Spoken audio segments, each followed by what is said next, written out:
accepting, if we are open, if we're I don't know, giving, and so on. You just continue.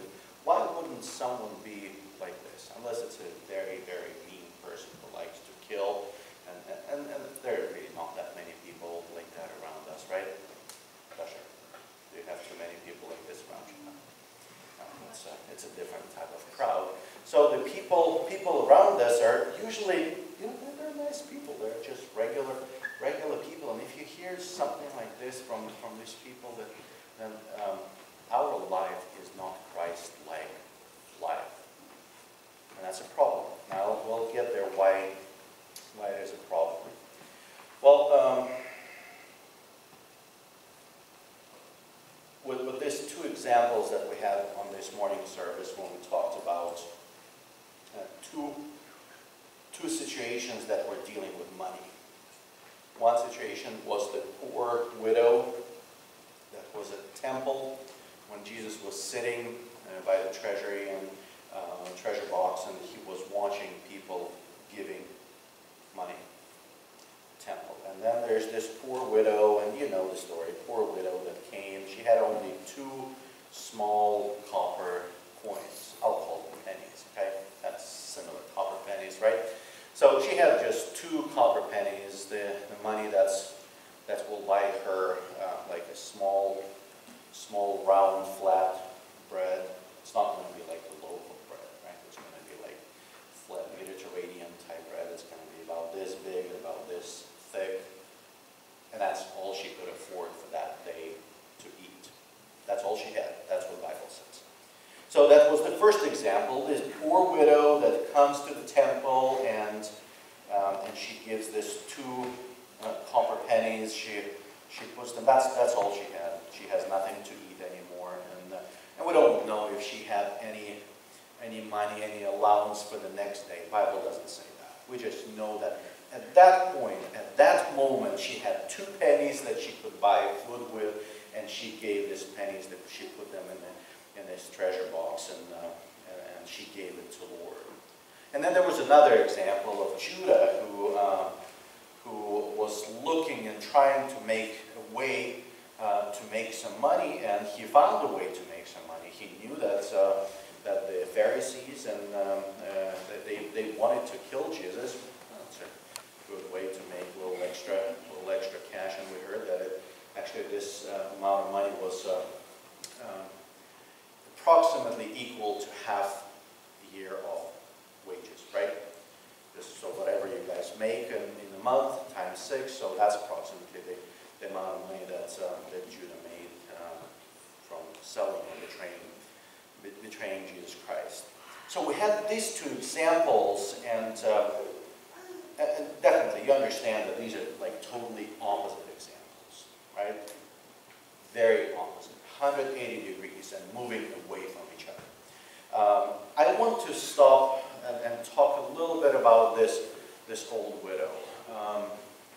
You heard a lot about how it's important to do all the good things and kind things. And you heard the analogy of this widow with the widow from Elijah's time. Remember the widow that just had a little bit of flour and oil to make a dough, and then she said, well, that's all we have. When Elijah came and asked to eat, she said, well, that's all we have. We'll just bake the bread, probably the same size bread. I don't know exactly how the bread was during Elijah's times. And we'll just bake this bread, we'll eat together with my son, and we'll die. Well, I will try to transpose this to this widow. And again, we don't know if she had some money coming the next day. She had no husband. In that time, if you have no husband, you do not have anybody who is working and making money. If you're a widow, you will be eating whatever people maybe leave for you, give you. Maybe the temple where she was coming, maybe there was something, or synagogue, maybe there was some kind of fund where they would give 2 copper pennies to all the widows, all the poor widows every day, for example. I don't know. I want to focus on the decision of that day. So in her mind, flesh, okay, fleshly mind, in her mind, this is my food for the day. This is an absolute necessity for her to survive, right? You guys know that food is necessary. Yeah, maybe one day, we can skip it. Usually we're well fed, most of us, and we can skip it. But with her being so poor, and that I'm getting an impression that this is not the only and not the first time when she is giving away all that she has and putting it in a treasure, giving it away for God. Simon, can you please sit closer? Just you. So my impression is that she goes home hungry quite often. Her flesh is telling her, what in the world are you doing? My flesh that can definitely go for weeks without any food, I'm sure that after one day without food, my flesh will be telling me, what are you doing? And it is a very, very reasonable question that her flesh would be asking, and she would need to reason with the flesh. We guys, we always have questions, or we have situations that when we are reasoning with our flesh and the spirit. And the example that we have here is that this widow, her spirit was so strong, her understanding of what she is doing was so strong that she gives this 2 copper pennies, and no, I don't know, maybe there was a little bit of regret, we don't read about it, but Jesus, he knew her heart, and Jesus comments about what she did, and he said that she gave all that she had. Meaning, it's not that she just physically gave away all that she had. She spiritually gave away all that she had. And we'll get to that point, what it means in her particular circumstance. So flesh is arguing with us all the time, because flesh wants whatever it asks. And what my goal, my role is to teach that we have to make decisions, realizing that every time we're making this decision, we have 2 conflicting organisms or whatever, substances arguing within our head. We have a flesh that's asking for things that are fleshy. And if you read the same chapter, I'm not going to read this chapter, but if you read Colossians chapter 3, just remember it maybe when you go home, when all these things that I'm talking about are still going to be fresh. Just read it, and Paul is talking about all these things that are fleshy, that are attributes of flesh. And actually, if you read it, you will notice 2 things. You'll notice 2 lists of fleshy things. The first list is the things that we were doing before we became Christians. That would be a first list.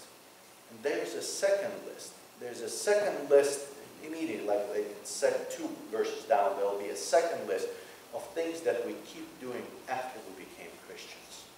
Pay attention to this. It's not very clear. You just think, why did he just listed a bunch of things, and then talks about something else, and then he is listing bad things again. Why did he just interrupt? Just keep going. Just load it all on us, all these things that we shouldn't be doing. No, there are things that he separates, because he is writing it to church, and he is seeing that there's so many fleshy things that church people still keep doing, not realizing that the origin of that is way different from what we should be recognizing, or what should be seen in our lives. So the lady is facing a choice. Do I eat this day, or do I give the money? And she makes a decision to give money to Jesus, to God. At that time she didn't know Jesus, but to give money to God and God's house. And did God want her to die from starvation, or did he want her to become even hungrier? This little piece of bread for an adult person is really not a lot of food. It's probably less than 2,000 calories that are required for a daily nutritional good nutritional level for a functional adult person, right? 2,000 maybe 1,800 if she was petite, if she was little. So does God want her to die from starvation eventually? No, I don't think so. I don't think God wants anyone to go hungry. He doesn't want us to get sick because we're malnourished, because our immune system is not functioning well. But why is Jesus approving of what she did? I think the logical thing would be for Jesus to say, lady, you're there. You saw how much money all these people, rich people, before you put in this treasure box. If Jesus could see it, I assume that everybody could see how much money all these rich people were putting in this treasure box. And I think if you read before that, you'll recognize that when Paul is saying that about Pharisees that like to do things publicly, so everybody can see it. So I think the way they were bringing money and putting them in the treasure box, it's like, like a big, golden dollar or something like this, just going and flipping it up and down and then just throwing it in so everybody can see this sparkle when it's flying in. Or maybe it's like a bag of silver coins or something like this. They do it to show off. They do it to show how much they're donating. Everybody knows that they're rich people. So this lady, she saw the amount of money that were put in that box. And then she walks and she still carries these 2 pennies and she puts them in. And logic, where's the logic behind that, woman? Just save your pennies. These 2 pennies, they don't matter at all in the budget of that synagogue. Not at all. They will not add a penny or 2 pennies to the budget because they're probably just going to, I don't know if they would even count this little copper pennies. They would just count the dollars and rubles and ignore the pennies. But that's when we come to the second verse of the passage that we read. Set your mind on the things above, not on the things that are on the earth. So if we're thinking from a perspective of money, if we're thinking about this situation from a perspective of the earthly things, it means nothing. There's no value in it. There's no, even, I would say, maybe money-wise, there's really no sacrifice. Go earn some more. Go get yourself a job and bring a decent amount of money to put in a treasure box there. But that's what Apostle Paul is trying to say. Set your mind on the things above, not on things on the earth. So when you look at this circumstance, just think about what was happening above. So this lady she was coming to that box, and I think she is the one who had her mind, her vision set so high that she did not probably even see or pay attention how much money they were already sitting in that box. She saw this too. This was the most precious thing that she had for that particular day, and she gives it away because she is thinking about what is going on there on earth. Here on earth she is, in heaven. Here on earth she is buying a piece of bread, a small loaf of bread. There in heaven, well, I wouldn't use the word buying because you can't really buy anything in heaven, but she is gaining huge 100% approval of God. So what would you do with 2 pennies that you have? If you have just 2 pennies, you have a choice of buying yourself a loaf of bread and your flesh is saying, that's what I want, and don't you dare spend it some other way, versus you're gaining not just 2 pennies worth of bread, but you're gaining 100% approval of God. Because that's what we see. That's what Jesus said immediately after this. He called his disciples and he said, this lady gave more than anybody else. more than anybody else maybe that he ever saw giving, because that very few people would give the very last food that they have. But she gained 100% approval, 100% attention, 100% blessing. She got 100% admiration of God. And guess what? What happens after that? Will she be hungry? Will she remain poor?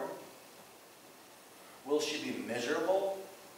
Will she be suffering from not eating this piece of bread? No. Because you need to know whose approval and who is this person above, where you have your mind set. And actually, we'll talk about one more phrase in this sentence. But if you are thinking about things that are not here, not earthly, not measured with the numbers and calculations that we do, but measured with the heavenly things, with the heavenly mathematics, with a heavenly approach to us, we gain more. Well, I'll convert it from money, from 2 pennies, because I don't know. It seems like we don't have problems giving, and when we ask for money, and then I see people are pretty generous and give money. I don't know if you guys are giving 10%, 20%, 100%. I don't know. Whatever you give, we're grateful, because we have a way of supporting the church and having people and that help with the church organization and buying equipment and stuff like that. So thank you for that. But we're not talking about money. Okay, we're talking a lot more serious talk now.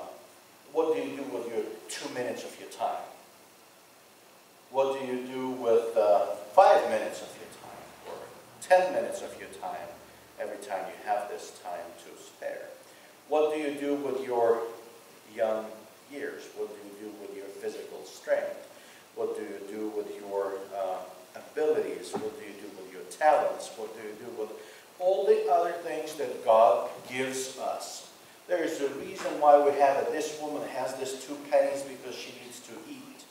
Well, we have our talents, we have our time, we have our strength, we have our knowledge, we have our abilities, potential, and everything else. We have it for God. There is no other higher purpose if we are what we say we are. Let's read it again from the very beginning. Therefore, if you have been raised up with Christ. It starts with if. I am always worried about sentences that start with if, because if has 2 sides. If yes and if no. And if you have been raised up with Christ, keep seeking the things above. Keep seeking the things above. The second verse, set your mind on the things above. Above. Apostle Paul is trying to teach this people in the church, saying, guys, you have to look above. It's not money, it's not time, it's not talent, it's not work, it's not earthly possessions, it's not anything physical in this world that matters. We have to learn to set things above. This woman, that's what she did. That's why she didn't feel sorry about this 2 pennies that she gave away. That's why she got all the blessings that she could get for 2 pennies, which is really nothing money-wise on the earthly mathematics. It doesn't really mean anything, but she got a lot from God. Guys, we need to figure that out. We need to realize that. We need to learn that, and preferably in the younger years. That eventually, most of the people, they realize that. You can ask. I would suggest, if you know someone who accomplished a lot in their lives and gained maybe some high ranks or high reputation, high knowledge, high financial stability, or whatever else, some kind of high earthly status. But really, that came with the price of not doing anything for God, not serving God all their life. Come to them and ask them questions. It will be a great experience. I don't have that experience, so I can't tell you. I'm kind of more on your side. I hope I still have some years ahead of me, and so I should be the person asking that same question, but ask them a question. So you have all this, you have the status, you have money, or you have wealth, you have, I don't know, position, you have knowledge, you have your PhD, and whatever other letters behind your name that just about this long, that tells you about all the high ranks that you achieved in science or in career and anything else. And if you ask them about their past and say, well, you achieved all this, and now you're old, and now it's time is coming to face God. And when people get older, they get ill, they become realizing it more and more. For young people, it's a distant future. It's too far away for us to keep thinking about this every day. But if you talk to some older people, this is something that they're thinking about, sometimes even every day. The older they get, or the more health problems they have, the more they think about that moment when they're going to be facing God and talking. And ask them, what would you do differently? If there's a way to rewind your time, everybody will say, no, I wouldn't do it. I wouldn't live my life again. I'm satisfied with my life. But if, for example, if not living your life altogether, but just changing certain things in your life, what would you do? And you'll be amazed at the answer. Many people say that one thing that they regret is that they did not dedicate enough of anything that they had to God. I'm talking about Christian people. That's one thing that people regret. Why? Because we realize when we come to this point, when it's achieved, whatever the goal is, if it's a wealth, or if it's a position, if it's a house, if it's, I don't know, whatever, guys, you have goals set for when you look down, when you look at the earth, and when you get this, you realize that there's absolutely no satisfaction in that, and it becomes absolutely meaningless. Then you look back and you just see how much effort and time was wasted to reach that. And then especially if you're coming to the point when you're thinking about the end of your days, you just realize, why didn't I do something different? Why didn't I don't know, instead of spending all time on my career, and why didn't I serve others? Why didn't I go on a missionary trip? Why didn't I do this and that before I got married, for example? When you get married, don't delusion yourself. You're not going on any missionary trips. I tried. So that's, you guys, you need to realize, I know, yes, I'll be careful what I say, sorry.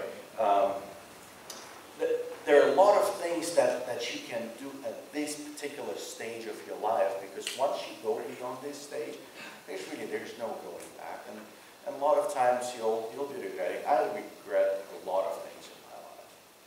I regret it because I never view myself being a minister in church. I'll just be a church visitor. That was my plan all my life. I like to sing, so I was singing in all the possible choirs that I could, and that's okay. That's just I was doing probably more for myself than for actually serving God, because I just like to sing. But then you just realize, why didn't I study Bible? Why didn't I go and like some people that I know, friends, they went and they took some Bible classes, like from teachers that were teaching, like almost like seminary type education that you could do just on your own time. Why didn't I do this? Why didn't I dedicate more time to my relatives, people that don't know Christ? Why didn't I spend a little more time with them? And when it's too late, now they live too far away, or maybe we are connection-wise, relationship, we're too far away. I have no influence on them. Why didn't I do this? And that's what happens when we think that these 2 cents, 2 pennies that we have should rather feed our flesh rather than have some value in him. I thought of one example when when Paul writes about setting your mind, we need to talk about what it means to set your mind. Set is an action, right? Set your mind, the second verse, set your mind on the things above, not on the things that are on the earth. You have to do it. It doesn't happen automatically. It's not something that just sets by itself when you get baptized. No, he teaches the church, set your mind. When we wanted to buy a house, I wanted to have a house with a view. I like view. I like to see and stare for like long distance, and that's why we have a house with absolutely no view, so I don't waste any time on that. But when we tried to buy a house, we were looking at many houses that have view, and we just basically look where it's high. That's where we would look for a house. It didn't matter where. So we went and saw a lot of houses with view. And most of these houses have telescopes. I don't know if you ever noticed that, but many people who have view from their house, they buy a telescope, maybe cheap stuff. I don't know nothing about telescopes, but they all have telescopes. And one thing that I noticed, some telescopes are set aiming up, or straight to far away, horizon or sky. Some telescopes are aimed down, looking at the neighbor's backyard, the windows, or downtown, or something like this. So it is in the human ability to set the telescope, set our mind, our vision to what we want to look at. So we can be looking at somebody's windows and just following their lives, and that's the extent of our interest, of our ability. So, and at the same time, there are some people who want to see what's far, who want to see what's above. It is something that we have to do. That's what I'm trying to teach